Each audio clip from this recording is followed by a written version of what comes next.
মাহমুদ ভাইয়ের বিষয়টা বলার আগে, মাহমুদ ভাই তো এখন বেড়ে এসছে। মাহমুদ ভাইয়ের আমাদের মানে আমাদের যে উদ্বেগের জায়গা ছিল সেই জায়গাটা থেকে মাহমুদ ভাই এখন মুক্ত। আমি আবরার ফাহাদকে দিয়ে একটু শুরু করি। আবরার ফাহাদ আমাদের ভারত বিরোধিতার একটা স্তম্ভ। তার ব্যাপারে আমি মনে করি ঢাকা বিশ্ববিদ্যালয় সহ দেশের বিভিন্ন জায়গাগুলোতে আমরা ওই আবরার ফাহাদের ভাস্কর্য কিংবা মূর্তি চাই না, কিংবা কিন্তু কিছু একটা থাকা দরকার স্মৃতিস্তম্ভ টাইপের, যেগুলোতে লেখা থাকবে যে আবরার ফাহাদ কিভাবে মারা গিয়েছিল, কেন মারা গিয়েছিল, যে খুনিরা ছিল সেই খুনিদের ছবিও থাকতে পারে। এই জিনিসগুলো থাকা খুব জরুরি, কারণ হচ্ছে এগুলো দেখলে মানুষ আমরা ভুলে যাই, তো যাতে ভুলে না যায়। যেমন আজকে আবরার ফাহাদের যে মৃত্যু দিবস, আপনি দেখেন বাংলাদেশের গণমাধ্যমে কেউ কি এটা নিয়ে খুব বেশি আলোচনা করছে?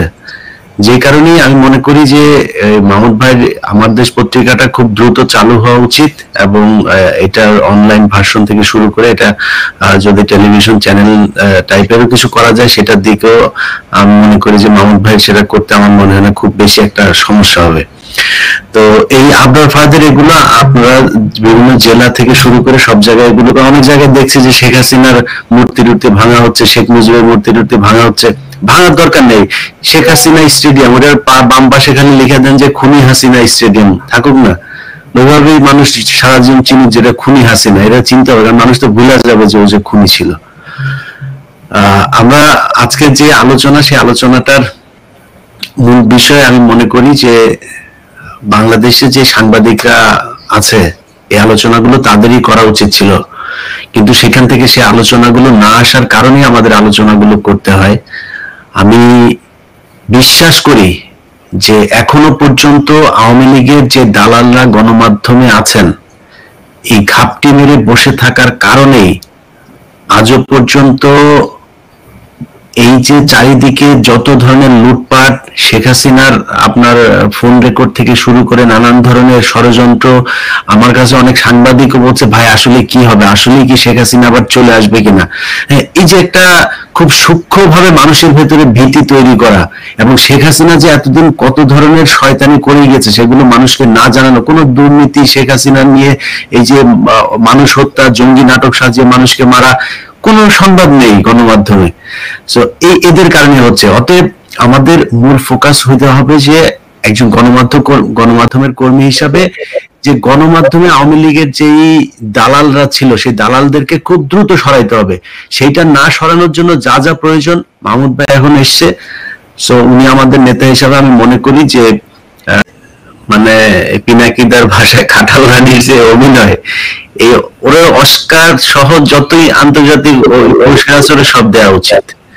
আপনি শুরুটা দেখেন, শুরুটাতে সে বলছে যে ছাত্রলীগের যেই ছেলে, আমি শুরু থেকে শুনলাম, সে বলছে যে আপা আমি হচ্ছে এই এই তার পরিচয় দিল পুরা।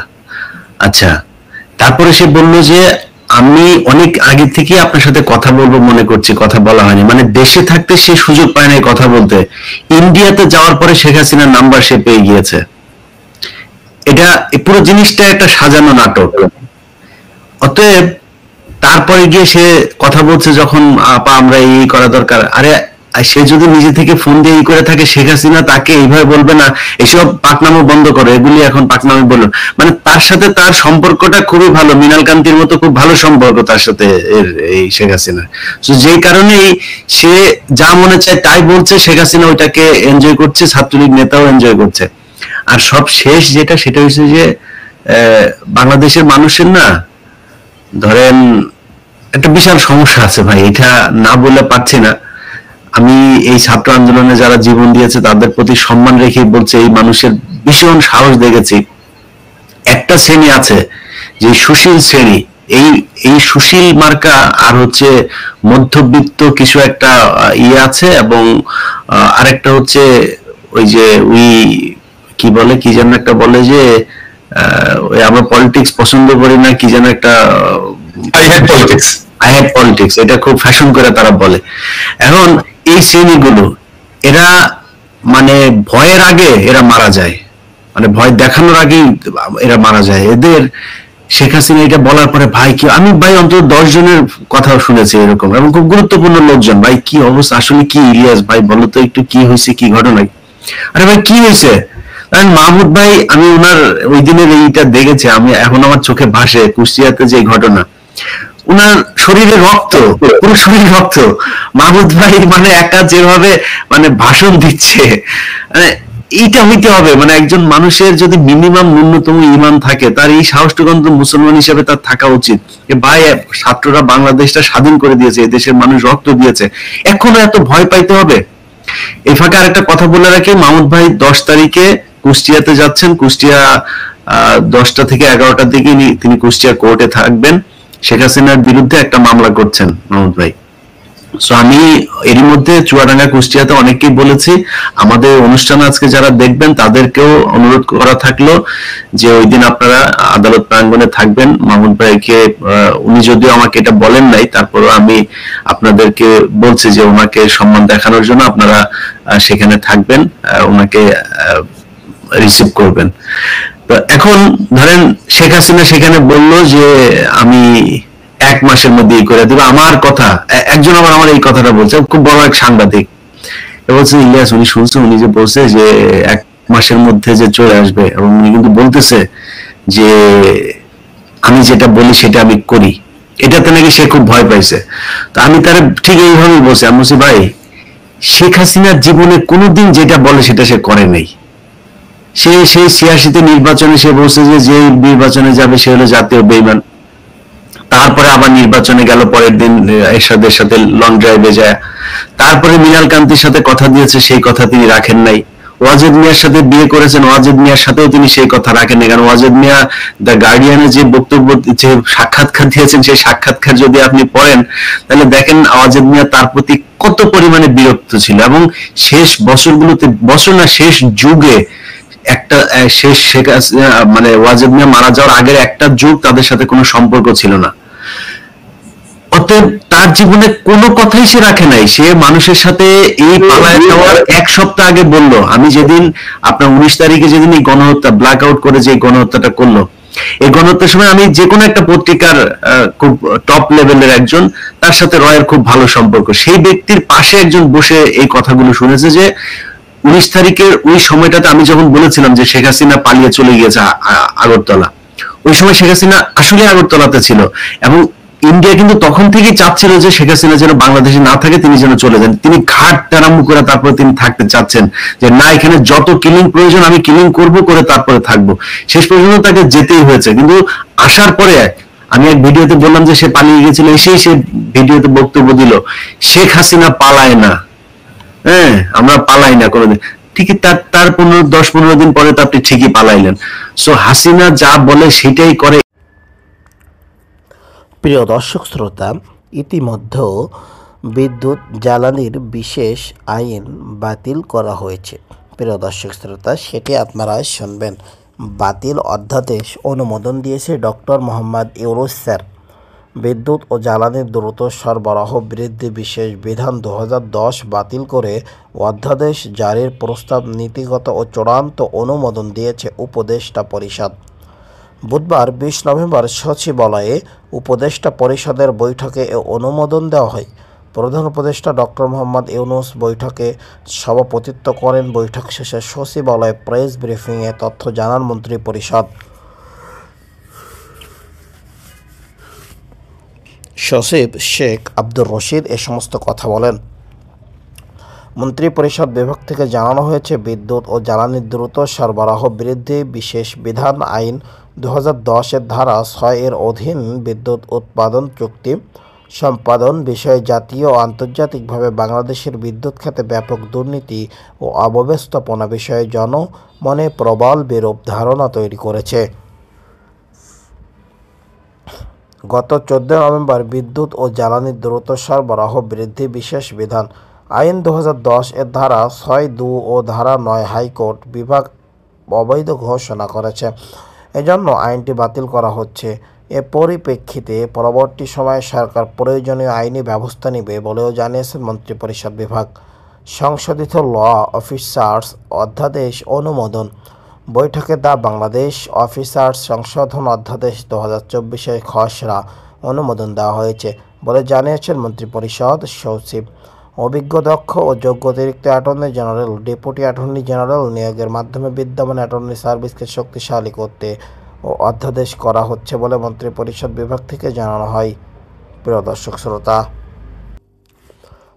প্রিয় দর্শক শ্রোতা, ইতিমধ্যে আওয়ামী লীগ পুনর্বাসনের জন্য যারা উদ্যোগ নেবে তাদের ইতিহাস গণশত্রু হিসেবে চিহ্নিত করবে, এমনটা মন্তব্য করেছেন হাসনাত।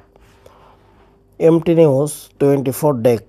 আওয়ামী পুনর্বাসনের জন্য যারা উদ্যোগ নেবে তাদের ইতিহাস গণশত্রু হিসেবে চিহ্নিত করবে বলে মন্তব্য করেছেন বৈষম্য বিরোধী ছাত্র আন্দোলনের আহ্বায়ক হাসনাত আব্দুল্লাহ। মঙ্গলবার 19 নভেম্বর নিজের ফেসবুক পেজে এ মন্তব্য করেন।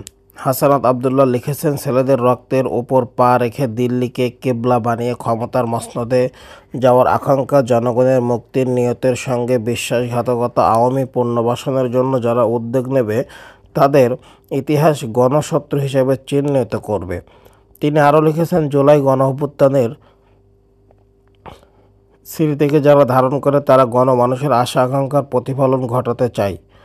তারা 24 পরবর্তী বাংলাদেশে আওয়ামী লীগের বিচার নিশ্চিত করার দাবি ছাড়া আওয়ামী লীগ নিয়ে রাজনৈতিক অঙ্গনে আর কোনো দ্বিতীয় বক্তব্য দিতে পারে না। প্রিয় দর্শক শ্রোতা, তারা এমনটা মন্তব্য করছেন। এখানে আপনারা কি বলতে চান? হাসনাত আব্দুল্লাহ এমনটাই বলছেন। হাসনাত আব্দুল্লাহ খেপে গিয়ে এমনটাই তিনি মন্তব্য করছেন। তিনি বলতে চাচ্ছেন কাউকে পুনর্বাসন সে করতে দিবে না, কাউকে পুনর্বাসন হতে দিবে না, এমনটাই মন্তব্য করছেন হাসনাত আব্দুল্লাহ। এখন হাসনাত আব্দুল্লাহর এই কথা আপনারা কোন দিক ঘিরে দেখছেন অবশ্যই কমেন্ট করে জানাবেন, এবং সকলকে অসংখ্য ধন্যবাদ আমাদের ভিডিওটি সর্বশেষ পর্যন্ত দেখার জন্য। সে ভালো থাকবেন, সুস্থ থাকবেন। আসসালামু আলাইকুম রহমতুল্লাহি ওয়া বারাকাতুহু। এবং এই ভিডিওটি সবাই বেশি বেশি করে শেয়ার করবেন হাসনাত আব্দুল্লাহর এটি। ধন্যবাদ। আসসালামু আলাইকুম রহমতুল্লাহ।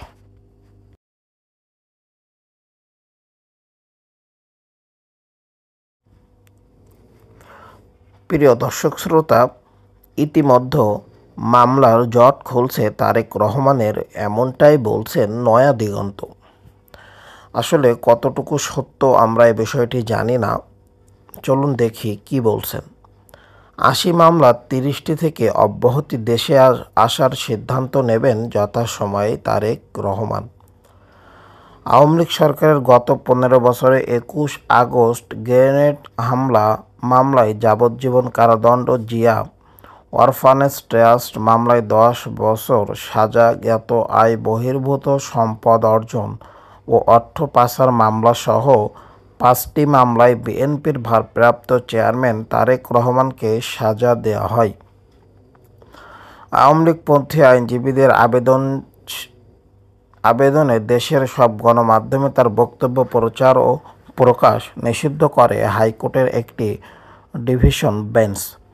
এছাড়া তার বিরুদ্ধে 111-এর পর সেনা সমর্থিত তত্ত্বাবধায়ক সরকারের সময় এবং পরবর্তীতে শেখ হাসিনা সরকারের সময় দেশের বিভিন্ন স্থানে আরও প্রায় 80টি মামলা দায়ের করা হয়। তবে গত 5 আগস্ট ছাত্র জনতার গণ অভ্যুত্থানে প্রধানমন্ত্রী শেখ হাসিনা পদত্যাগ করে দেশ ছাড়ার পর তারেক রহমানের বিরুদ্ধে দায়ের করা মামলার জট খুলতে শুরু করেছে। এর মধ্যে মানহানি ও রাষ্ট্রদ্রোহের অভিযোগ করা 30 থেকে 35টি মামলা আদালতের মাধ্যমে খারিজ বা